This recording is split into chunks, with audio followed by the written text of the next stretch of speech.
Ô, Conde, primeiro com relação à manifestação popular, né? Ela é consequência do que falou o presidente Lula dentro do Congresso Nacional, para os senhores deputados e senadores, inclusive ao lado do presidente da Câmara, né? Que foi um grande expoente do orçamento secreto.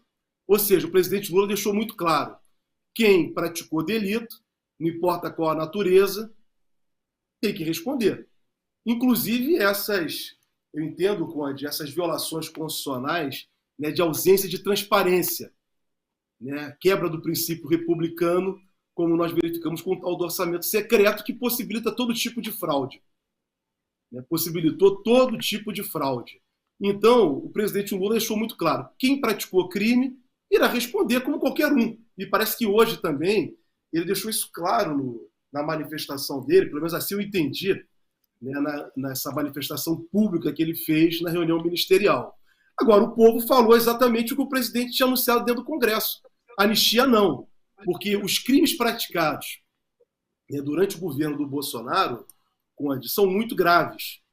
A CPI da Covid, por exemplo, está totalmente aparelhada, instrumentalizada, né, com documentos robustos mostrando diversas violações e crimes que me parecem seríssimos.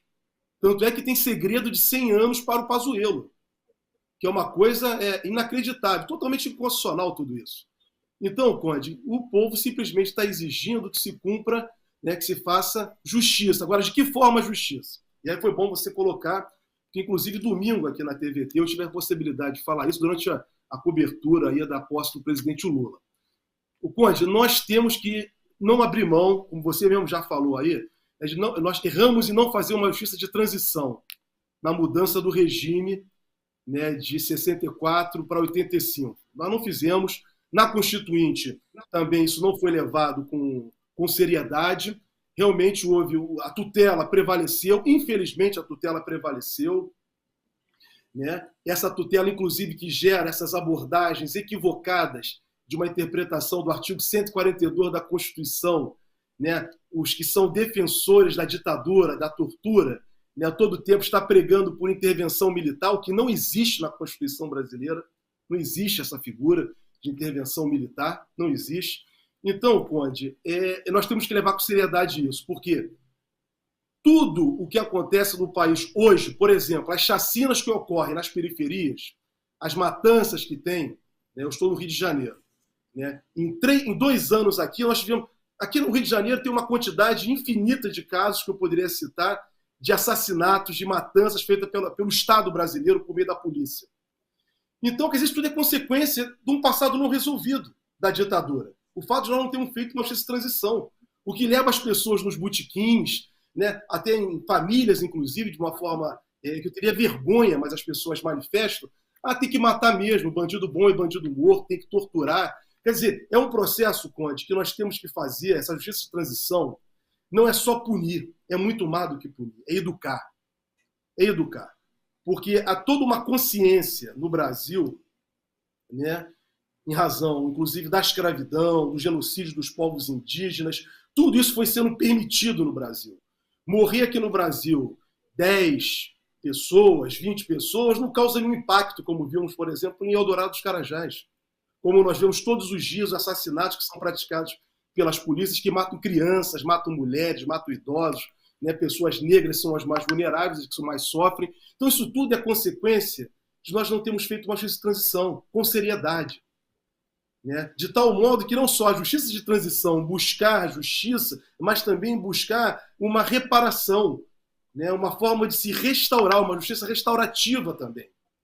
E para isso vai exigir um trabalho muito grande. Por isso que o presidente Lula, no discurso dele, é meu juízo isso, na minha interpretação, colocou como ponto central, né? Ele falou no discurso dele, tem destacado o papel do Ministério dos Direitos Humanos, o Ministério da Mulher, o Ministério da Igualdade Racial e o Ministério da Justiça. Porque esses Aliás, o Ministério dos Direitos Humanos, sem querer te interromper, desculpe já interrompendo, o discurso do Silvio Almeida foi qualquer coisa de espetacular nesse sentido que você está trazendo aí, né? Sim, exatamente. Então o presidente Lula, ele deu esse encaminhamento. Não basta agora, a gente tem que matar a fome do nosso povo, porque andar nas ruas do Brasil é essa tragédia aí, né, que é a maior violação da dignidade humana. Ver mães, crianças, homens, idosos pedindo comida e pedindo dinheiro na rua num país muito rico.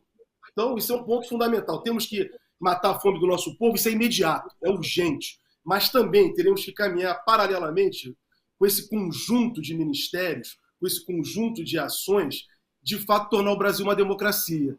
Mas para tornar uma democracia, nós vamos ter que educar o nosso povo, que não dá para consentir a intolerância com o negro, a intolerância com a mulher, a intolerância com pessoas que têm opção sexual diferente. Então, isso é tudo uma cultura equivocada no país de uma classe dominante, Conde, que é uma classe dominante de um tempo inteiro, infelizmente, cruel, desrespeitosa. É uma classe dominante muito pequena nesse país. É a realidade do que nós vivemos aqui.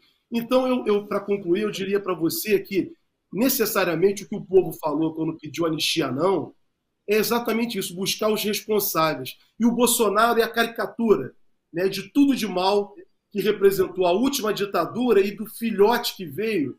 Né, essa expressão não é minha, é do José Genuíno. José Genuíno diz que o Bolsonaro não é nem a tragédia, nem a farsa. Né, o governo do Bolsonaro representou a comédia, infelizmente, mas é uma comédia trágica. Trágica e cruel, porque 800 mil pessoas quase morreram, né, e pessoas têm morrido assassinadas por culpa desse governo cruel, assassino, que foi o governo do Bolsonaro. Então o presidente Lula Maduro tem todas as condições, como ele falou hoje, né, de reconstruir o Brasil. E, de fato, eu também passei a compreender, respeitar o que ele falou. É um governo de pessoas que não são iguais, porque foi feita uma frente. Então, só se constrói um país, reconstrói, né? Não sei se é construir ou reconstruir. Eu estou achando que é construir, Conde, porque eu acho que a gente nunca existiu efetivamente, sabe? Eu acho que um Brasil de verdade, um Brasil tão rico, um país com tantas potencialidades naturais e culturais humanas, é impossível esse país ter esse quadro, né, que a gente tem, né, que nós temos vivido até então. Por isso que eu acho que não é nem reconstruir, eu acho que é construir um novo Brasil. O Lula está dando esse recado, é o grande desafio dele, foi o que ele falou, uma frase retórica, mas ela é fundamental, né, que ele espera deixar um país melhor. Né? Esse é o grande desafio, porque se não deixar, Conde, e aí que nós temos que ficar preocupados, o campo democrático, progressista e popular, é que se ele não deixar, o fascismo volta. E o fascismo não foi derrotado, infelizmente. Nós só conseguimos vencer uma batalha contra o fascismo, que foi apertadíssima, que foi a eleição do segundo turno de 30 de outubro. Então o fascismo está aí. Ele sempre esteve no Brasil. E agora, mais do que nunca, ele foi aparelhado nos últimos 4 anos. Então, quem é democrata, quem integra os quadros das forças progressistas e populares, tem que ter clareza. O momento não é de festa. O momento agora é de muita responsabilidade para vencermos o fascismo e fazermos com que, pelo menos, uma democracia liberal impere no Brasil, em que o respeito aos direitos humanos, a dignidade humana seja a base da sociedade, que possa levar prosperidade, qualidade de vida e desenvolvimento como um todo.